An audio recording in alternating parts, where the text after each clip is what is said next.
these two clips on.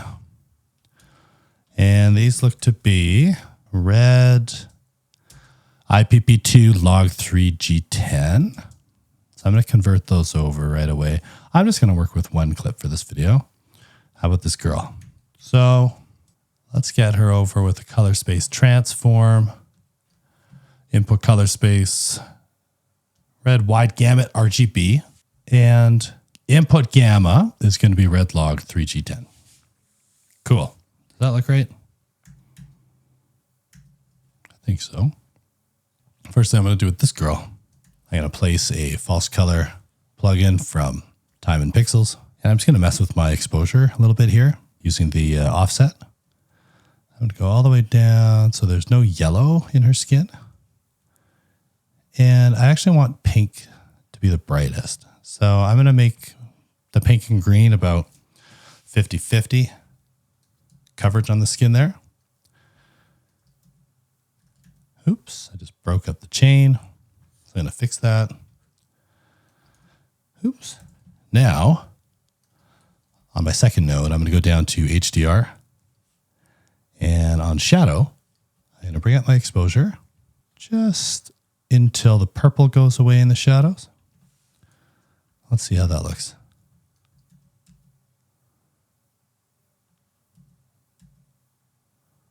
Maybe that's too much.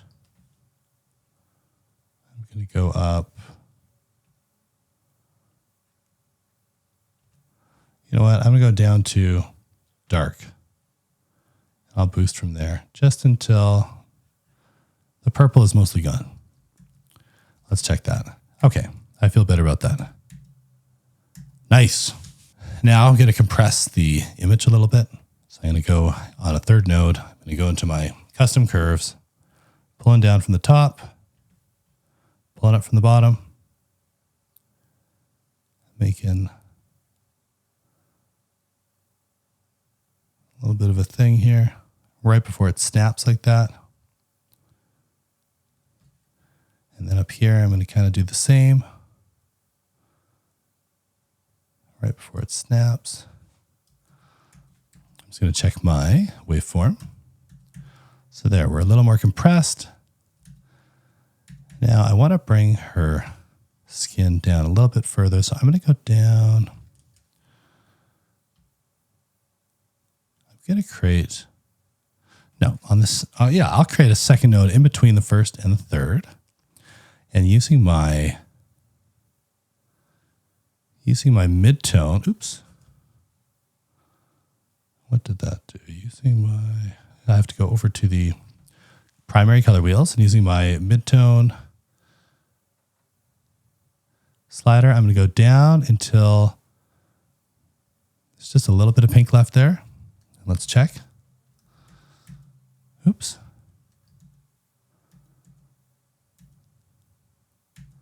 And now we want a little more contrast. So right after the compression node, I'm going to make one more node. And I'm just going to use the contrast slider. And I'm going to go until the point where I'm happy with the contrast, but then I'm going to pivot up so that our shadows, our blacks, are right around 10 on the waveform there. And my waveform is set to percentages for those of you wondering. Like that.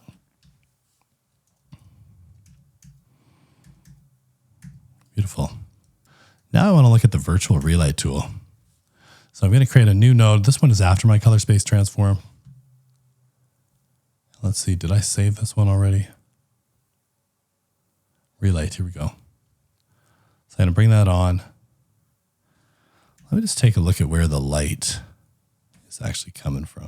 So I'm going to see if I can make the light using this new OFX plugin come from off the side a little bit.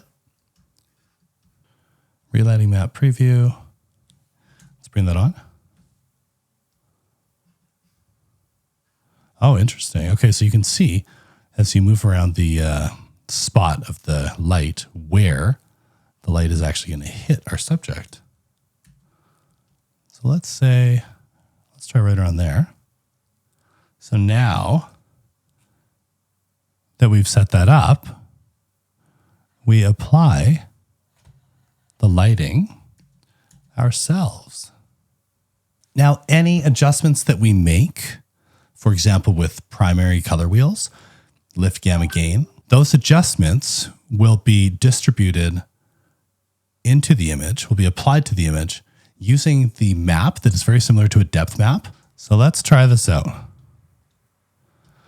So, and just the reason why I use two nodes, a two-node structure, is because the computational power required to use the Relight FX plugin is substantial. So if you break it down into two nodes, having the bottom node here handle the depth map, essentially, and then push that into the second node, which will essentially just handle the controls of whether or not it's going to be a directional, a point source, or a spotlight. And then you can adjust from there, shadow softness, brightness, contrast, etc. If you break it apart, one of the nodes can be cached, and the second node will be able to use that cached information and process things a lot quicker. So I think most people are going to want to use a two-node structure like what I have here. If you have a supercomputer, try it with one. So I'm just going to move this around. So I have added a little bit of gain in the primaries, and I'm going to move that almost like right in front of her, kind of like an eye light. So that's off, on. And let's look at before, after. And just to show you a little bit more, if you want this to be more angled, kind of like the light is off to the side, maybe down below. Let's try down below. Look at that. I'm now holding a cookie.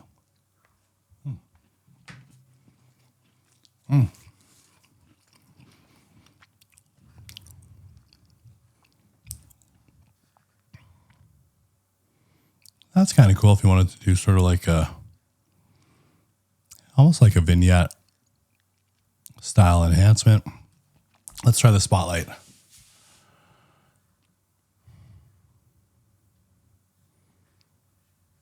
Spotlight from up here, top left.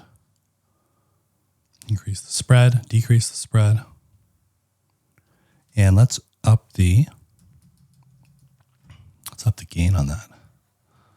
And I'm also going to add a little bit of color to our light. Let's make it a little more orange, if I may. So now it's kind of like she's being hit with an orange spot. Before, after. So that's interesting. It does have a nice effect. I'm going to have to play around with that one a lot before I start implementing it into my work, but it feels fairly easy to use. And the node structure is a little bit odd. I would not be discouraged once you figure it out. It's quite easy to set up. I'm just going to go over that one more time. So the two node structure for Relight. Create a node. And this is the node where you're going to drag one of the relights into. But first, we're going to drag relight into the empty space here so that it is a disconnected FX node. And now we're going to drag relight into the node that we created. And now on the node 7 up here, which is the last node before the new node that I created with relight, I'm going to drag from the RGB into the bottom relight. And then from the bottom relight, I'm going to drag the RGB into the second RGB input. Oops. And then I'm going to drag the alpha from the lower relight node into the second alpha input. Oh, it's really lagging. Second alpha input of that node. And then on the lower node, oh boy, I feel like it's all going to crash. Okay, so on the lower node here, which was the floating node that was disconnected initially, we're going to set the surface map to internal, and then you're going to hit output surface map. And now we're done with that node. So let's move on to the second node. From here, turn off relighting preview map. for now. Here's where you can adjust brightness, the type of light, the direction it's coming from, the spread or the spottiness. And also, it's important to remember, because you're probably going to apply this clip and try to mess around with it and think it's not working, like what happened to me. And just remember that if you want to add in any light, like in the shadows, in the gain, or an overall offset adjustment, you have to actually do that as if you were just applying a regular light or luminance enhancement. So I'm using my color wheels down here, or I'm going to go over to the sliders and I'm going to bring up gain. It's very slow. So I hope you have a good computer. But the special thing about this is now you can take a 2D image. Resolve is going to try to map it out in a 3D way, just like the depth map. And it's going to try to apply the light so that it is moving across the objects in the scene, or at least hitting objects in the scene more realistically, as if it was coming from a certain direction. So you have a little bit more control over your lighting, which is very handy for a colorist. This does not mean that you can create lights out of nowhere and shadows. Any light that you add here, even though there's a 3D depth map, it's still all 2D. It's simulated 3D. You're not going to be able to create any shadowing. It's still a 2D space. But it's a new creative way to mess around with your footage, and I highly recommend that you explore it. And I'll have a lot more coming on this because I think there's a lot further that we can dive into, and I'm very excited to explore. Thank you, Chrome and Ears.